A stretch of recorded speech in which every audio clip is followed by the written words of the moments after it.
And these awards are to salute CEOs' commitment to innovation and advancing interfaith understanding and peace worldwide. There's many, many stories of what business leaders are doing to help promote people coming together rather than dividing. And I could give many, many stories of that today, but I won't. But instead, I'll encourage you to find CEOs that you can nominate to receive this recognition. There are many people with great character who are developing bonds of trust. Just one example, I was with a billionaire from Lebanon, Fuad Makhzoumi, who does a pipe business, but he set up a foundation to train people in Lebanon in job skills. And he said at the very foundation, it's not for his community, he's a Sunni Muslim, and it's for Lebanese people. It's for Maronites, it's for Shia, it's for Druze, it's for everyone living in Lebanon. And he's helped to train 400,000 people in a country of 4 million. 1 out of every 10 people has been trained through the work of his foundation. So this is a businessman promoting economic development and peace between people.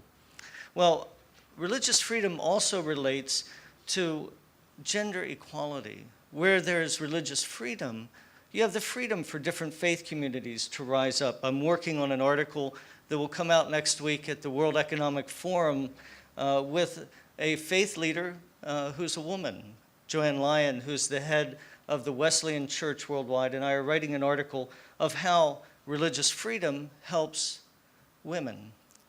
Religious freedom, by its very nature, promotes equality, promotes understanding, and allows people from within faith communities even to develop diversity there. Let me give one data point on gender empowerment, or I'll give a lot of data points and then focus on one. So religious freedom, in a book that I wrote with Roger Finke, The Price of Freedom Denied, we found that religious freedom is highly correlated with many, many other social goods. So these are different things that are very closely related to religious freedom. The most closely related are political freedom, freedom of conscience, civil liberties. But the fourth strongest relationship to religious freedom is gender empowerment. So let me give just one example, a data example of why that might be. In 14% of countries worldwide, girls are discriminated against in education by the policies of the governments. So that's a problem. So is this better or worse in countries that have low religious freedom? Well, the data show, and I'll show you a little data here, is that where you have high government restrictions on religious freedom, countries that have high government restrictions on religious freedom, girls are twice as likely to suffer discrimination in the education system as countries where there are low restrictions on religious freedom. So religious freedom helps the education system be more equitable. But in countries where you have religion-related violence, social restrictions on religious freedom, girls are 4 times less likely to receive an education as in countries where religious freedom is the norm. So religious freedom this is, again, unpacking some of that correlation. So where you have religious freedom, you have faith-based actors standing up and making the case for why each person is created in God's image. And each person includes male, female, feminine, masculine people. So these are a faith-based argument. Well, actions on ending poverty. This is number 1 social development goal. So I said I'd give a little definition of religious freedom, and it's not quite a definition. I think it is, but it's technically not. But why is religious freedom important? You could answer that in many ways, but I think its importance is that it sets people of faith free to do good. Where you have religious freedom, then faith groups are set free to do the things that drive them to love their neighbor. Well, the number 1 development goal is ending poverty in all its forms everywhere. That's goal number 1. for the new Sustainable Development Goals. Faith-based actors, when given the freedom to act, address this.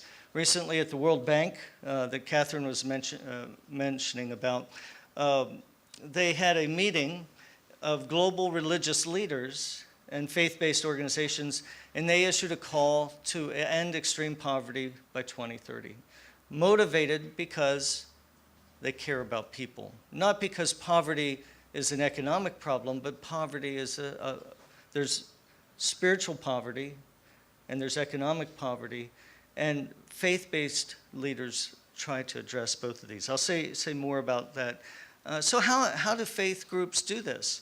Well, in Islam, in the Quran, from their wealth take alms so that you might purify and sanctify them. So zakat, or the giving of alms, is essential, one of the 5 pillars of Islam. So it's built right into the DNA of many faith groups. And these are percentages of people in a survey, a nationwide survey we did at the Pew Research Center a few years ago, asking, do you practice zakat? Do you give alms to the poor and the needy? And throughout Southeast Europe, Central Asia, South Asia, the large majority of Muslims every year are doing this. And then you go to the Middle East and Sub-Saharan Africa, and the overwhelming majority of Muslims are giving money to the poor. This is hundreds of billions of dollars given to the poor, and that is, the median is about 77% of Muslims worldwide practice zakat. That's a lot of people giving a lot of money to help others. That's one example of how faith contributes to ending poverty and caring for your neighbor. And I appreciated your story of that sensitivity of wanting to give, being afraid that you can't, but really it's built right into the faith. Well, it was mentioned about Pope Francis's recent encyclical. This is the Cardinal from Tagle from the Philippines, and he, echoing Pope Francis's call, just said an economy that excludes kills. He made this statement to a huge gathering of business leaders in the Philippines. Recently, Cardinal Tagle was elected as the head of Sharon's counterpart in the Catholic Church, Caritas International. And that's a focus of the church. Well, there's other faith traditions. Evangelical Christians have been working in Africa, for instance, for many years in aid and development. And a statement by one of the leaders was that, you know, the old proverb that if you give somebody a fish, they eat for a day. If you teach them to fish, they can eat for a lifetime. He said, we're way past that. They already know how to fish. The problem is the structure, knowing how to work in the economy, how to make things succeed, how to do a business, how to know what education to get, how to know what job to get that's going to be good and dignified. Well, there's a group of evangelicals that are working in an association called Poverty Cure in 144 countries. And I'll just read this. It's an interesting statement. Poverty Cure exists to facilitate the global conversation on poverty and equip its participants with resources that promote lasting enterprise-based solutions that affirm the role of individuals and families in turning around their situations. Every human bears the image of God, and we're committed to support our network partners as they work to release that divine spark in communities worldwide. Well, let me give one example from, it's not an evangelical example, but it mirrors some of this trend from the Church of Jesus Christ of Latter-day Saints, or the Mormons as they're often known.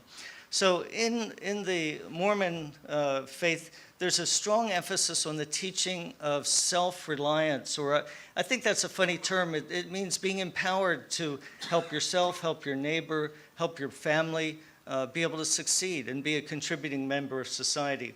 And they have developed a program that helps people start a business, get a job, or get the education you need so you can get a job or start a business. They do this around the world for their own communities of faith. Now, as I've looked at this, and last year they they did more than 1 million trainings on this. 1 million trainings on this. Since I've looked at that, I said, boy, there's a lot that other faith communities could learn from what they're doing. They're doing this for their own group. Well, why did I get interested in this? Well, one reason is that they don't just do a jobs and business training, but they have a whole program where you're looking at how God has created you and what are your strengths, your weaknesses, both physically, your temporal side, but the spiritual side.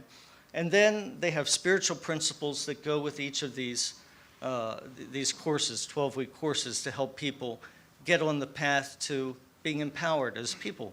Well, I've been able to work with the church and also with the largest Catholic university in the UK. I'm Catholic, St. Mary's University, and we're taking the Mormon program and turning it into an interfaith program, and called Empowerment Plus Interfaith Initiative, and we're piloting it in London in a very diverse community where you walk down and you have a Sikh temple, Islamic center, a Mormon church, Catholic churches, Buddhist churches, Hindu temples, and piloting it there. And part of our process, and this is to take, let me go back.